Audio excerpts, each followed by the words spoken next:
Assalamualaikum warahmatullahi wabarakatuh.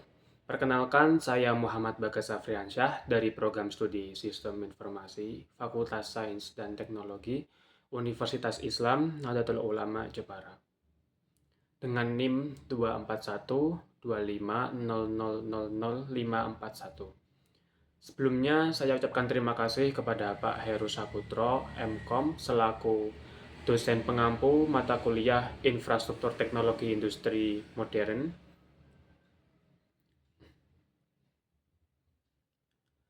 Dan sebelumnya, pada video kali ini saya akan membahas mengenai laporan hasil studi kasus infrastruktur teknologi industri pada lab komputer SMK Khaliliyah Bangsri. Sebelumnya, pemilihan lokasi ini didasarkan dengan alasan yang pertama, karena SMK Khaliliyah Bangsri memiliki akses yang mudah dan terjangkaunya jarak dari rumah. Dan yang kedua, tersedianya data yang cukup dan relevansi lokasi dengan materi kuliah infrastruktur teknologi industri modern.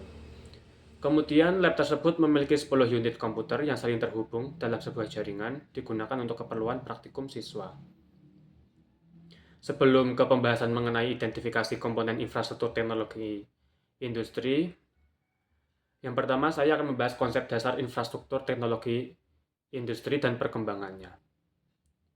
Infrastruktur teknologi industri didefinisikan sebagai sumber daya teknologi bersama yang menyediakan platform untuk aplikasi sistem informasi perusahaan yang terperinci.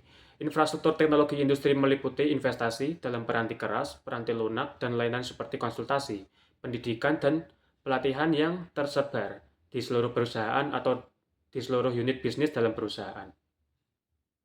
Dan sedangkan infrastruktur teknologi industri terdiri atas sekumpulan perangkat dan aplikasi peranti lunak yang dibutuhkan untuk menjalankan suatu perusahaan besar secara keseluruhan. Namun, infrastruktur teknologi industri juga merupakan sekumpulan layanan firewide atau mencakup seluruh perusahaan yang dianggarkan oleh pihak manajemen dan terdiri atas kapabilitas manusia dan kapabilitas teknis. Dan hal ini merupakan rangkuman dari bab 1 dari e-book Konsep Dasar Infrastruktur Teknologi Informasi dan Perkembangannya. Dan yang kedua yaitu mengenai model infrastruktur TI, komponen, jenis, dan manajemennya. Di sini, infrastruktur teknologi adalah fondasi atau kerangka kerja yang mendukung suatu sistem atau organisasi. Dalam komputasi, infrastruktur teknologi informasi terdiri dari sumber daya fisik dan virtual yang mendukung arus penyimpanan, pengolahan, dan analisis data.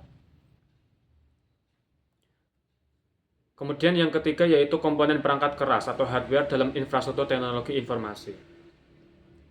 Komponen hardware atau dikenal dengan komponen perangkat keras di komputer ini terbagi menjadi dua bagian, yakni komponen mesin sekaligus komponen mainframe, di mana komponen mesin terdiri dari personal data asisten, laptop, server, PC, dan mesin server. Sedangkan yang termasuk ke dalam komponen mainframe adalah seperti communication device, disk storage, device tab, CPU, dan lain-lainnya. Kemudian yang kedua, selain ada hardware, juga ada komponen software. Berbeda dengan hardware komputer, untuk komponen software komputer ini dikhususkan untuk bagian dalam komputer, yang mana menjalankan sistem operasi Microsoft Windows, Windows XP, Windows 7, Windows 2000, Windows Vista, Windows CE, Linux, dan Unix. Kemudian yang keempat yaitu sistem operasi komputer dalam infrastruktur teknologi informasi dan perkembangannya. Sistem operasi atau operating system atau OS adalah perangkat lunak sistem yang bertugas untuk melakukan kontrol dan manajemen perangkat keras serta operasi-operasi dasar sistem, termasuk menjalankan software aplikasi seperti program pengolah kata, angka, multimedia, dan browser web. Secara umum, sistem operasi komputer adalah software pada lapisan pertama yang ditempatkan pada memori komputer pada saat komputer dinyalakan. Sedangkan software-software lainnya dijalankan di atas sistem operasi, dan sistem operasi akan melakukan layanan inti umum untuk software-software itu. Layanan inti umum tersebut seperti akses ke disk, manajemen memori. Dan yang kelima yaitu konsep perangkat lunak, aplikasi dalam infrastruktur teknologi informasi. Contoh utama perangkat lunak aplikasi adalah pengolah kata, lembar kerja, dan pemutar media. Contohnya adalah seperti Microsoft Office dan OpenOffice.org. Dan yang keenam yaitu infrastruktur data warehouse. Terdiri dari komponen-komponen arsitektural yang menyusun infrastruktur data warehouse, yaitu sistem infrastruktur, perangkat keras, perangkat lunak, jaringan, sistem manajemen basis data, dan komponen personalia dan infrastruktur. Dan yang kedua metadata layer, dan yang ketiga yaitu data discovery. Dan yang terakhir yaitu bab 7, infrastruktur jaringan komputer. Sebuah kumpulan dari sistem komputer yang saling berhubungan satu sama lain, dihubungkan oleh berbagai macam bagian dari sebuah arsitektur telekomunikasi. Nah, barusan yang saya jelaskan adalah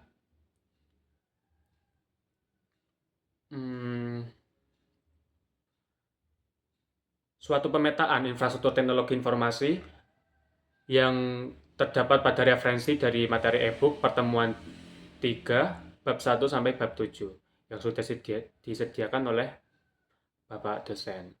Kemudian mengenai analisis tugas yang saya kerjakan, yaitu yang ada di SMK Khaliliah Bangsri, langsung ke identifikasi komponen infrastruktur teknologi industri atau teknologi informasi, maaf.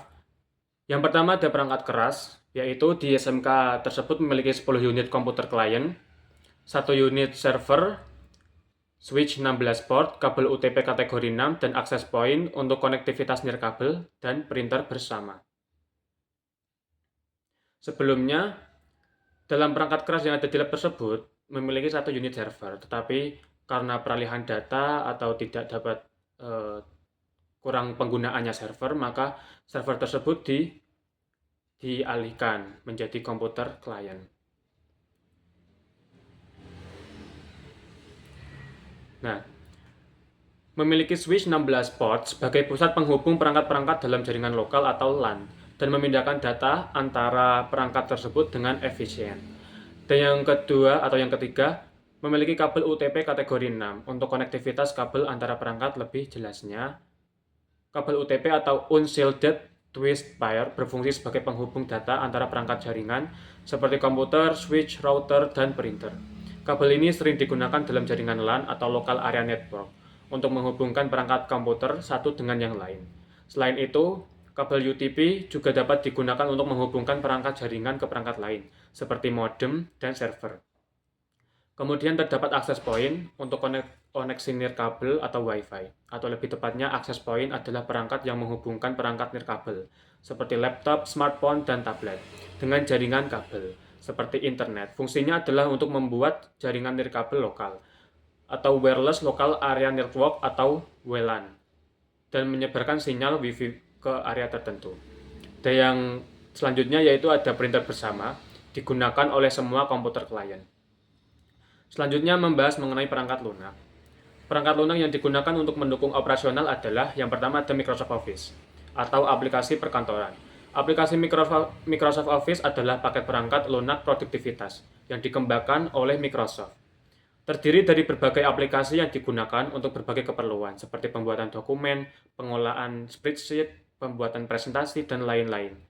Beberapa aplikasi utama dalam paket Microsoft Office yaitu seperti Microsoft Word, Microsoft Excel, PowerPoint, Outlook, OneNote, Access, Publisher, Visio, dan Teams. Kemudian membahas mengenai web browser, di sana mereka menggunakan Google Chrome dan Mozilla Firefox, sehingga mereka bisa menggunakan untuk mengunjungi sebagai situs web, mengklik tautan, dan menjelajahi konten yang tersedia. Kemudian setelah web browser, mereka juga ada antivirus yang berfungsi melindungi perangkat dari berbagai jenis ancaman keamanan digital, seperti virus, malware, spyware, dan ransomware. Antivirus bekerja dengan cara mendeteksi, mengkarantina, dan menghapus kode berbahaya yang dapat merusak sistem perangkat Anda. Kemudian ada software khusus praktikum seperti Exam dan Python. Kemudian membahas mengenai sistem operasi. Dalam lab SMK Khaliliah Bangsri, mereka menggunakan sistem operasi Windows 10 Pro pada komputer klien, tetapi sebagian banyak komputer masih menggunakan Windows 7 dikarenakan keterbatasan perangkat yang sangat minim spesifikasi, sehingga tidak dapat mensupport adanya Windows 10. Tetapi untuk kegiatan seperti halnya jurusan OTKP atau tata perkantoran, sistem operasi seperti ini sudah cukup untuk mendukung proses pembelajaran siswa sehari-hari. Kemudian membahas mengenai jaringan komputer. Di sana menggunakan topologi jenis jaringan star, atau semua komputer klien terhubung ke switch pusat. Topologi star atau bintang adalah topologi jaringan komputer di mana semua perangkat terhubung ke satu titik pusat yang disebut hub atau switch. Semua perangkat dalam jaringan seperti komputer, printer, dan perangkat lain terhubung ke hub atau switch sehingga menyerupai bentuk bintang. Cara kerja topologi star. Cara kerjanya seperti ini. Semua perangkat terhubung langsung ke hub atau switch. Ketika perangkat ingin mengirim data, perangkat tersebut mengirimnya ke hub atau switch. Hub atau switch kemudian meneruskan data ke perangkat tujuan yang tepat. Data selalu melewati hub atau switch sebelum mencapai tujuan akhir. Kurang lebih gambarnya seperti ini. Memiliki 10 PC yang terhubung langsung ke switch. Untuk mengirim data, semuanya melewati switch terlebih dahulu, kemudian baru ke PC masing-masing, sehingga semua PC terhubung ke dalam switch. Kemudian lanjut mengenai komponen utama jaringan, switch, kabel UTP, dan access point. Kemudian akses internet tersedia melalui LAN dan Wi-Fi. Local area network dan lain sendiri merupakan jenis jaringan komputer yang digunakan dalam area kecil seperti rumah, kantor, atau sekolah. Jaringan ini memungkinkan perangkat untuk saling terhubung dan berbagi sumber daya seperti file dan printer. Kemudian yaitu ada klasifikasi infrastruktur jaringan komputer. Yang pertama jenis jaringannya yaitu LAN atau Local Area Network, kemudian topologinya menggunakan star atau bintang, kemudian perangkat jaringan menggunakan switch, router, access point, kabel UTP, serta printer. Dan yang keempat yaitu analisis kekuatan dan kelemahan infrastruktur. Yang pertama yaitu kekuatan. Topologi star mudah dikelola, dan jika satu komputer bermasalah, tidak mengganggu komputer lainnya. Kemudian infrastruktur cukup mendukung kegiatan praktikum. Koneksi internet cukup stabil dengan dukungan koneksi nirkabel atau Wi-Fi sebagai backup. Tetapi kelemahannya yaitu yang pertama, ketergantungan pada satu switch. Jika switch bermasalah, seluruh jaringan akan mati. Kemudian spesifikasi komputer tidak seragam, bisa menghambat kegiatan praktikum yang memerlukan performa tinggi. Dan yang terakhir yaitu kurangnya sistem monitoring dan keamanan jaringan. Selanjutnya lanjut mengenai rancangan sederhana dan saran. Diagram topologi menggambarkan semua komputer klien terhubung ke satu switch pusat, yang kemudian terhubung ke server dan router. Saran perbaikannya adalah, yang pertama yaitu tambahkan switch cadangan sebagai backup, dan yang kedua gunakan software monitoring jaringan seperti Wireshark atau Zabbix. Dan yang ketiga yaitu upgrade perangkat keras pada komputer dengan spesifikasi rendah. Kemudian yang terakhir yaitu tambahkan firewall untuk meningkatkan keamanan jaringan. Nah, mungkin cukup itu yang saya jelaskan mengenai tugas analisis infrastruktur teknologi informasi yang ada di SMK Khaliliyah Bangsri. Kurang lebihnya saya mohon maaf bila mana terdapat kekurangnya materi yang saya sampaikan dan terdapat kesalahan kata atau perbuatan yang saya lakukan, saya pribadi memohon maaf sebesar-besarnya. Dengan adanya tugas ini, saya harapkan bisa memenuhi adanya pengerjaan tugas UTS Universitas Islam Nahdlatul Ulama. Cukup sekian dan terima kasih. Wassalamualaikum warahmatullahi wabarakatuh.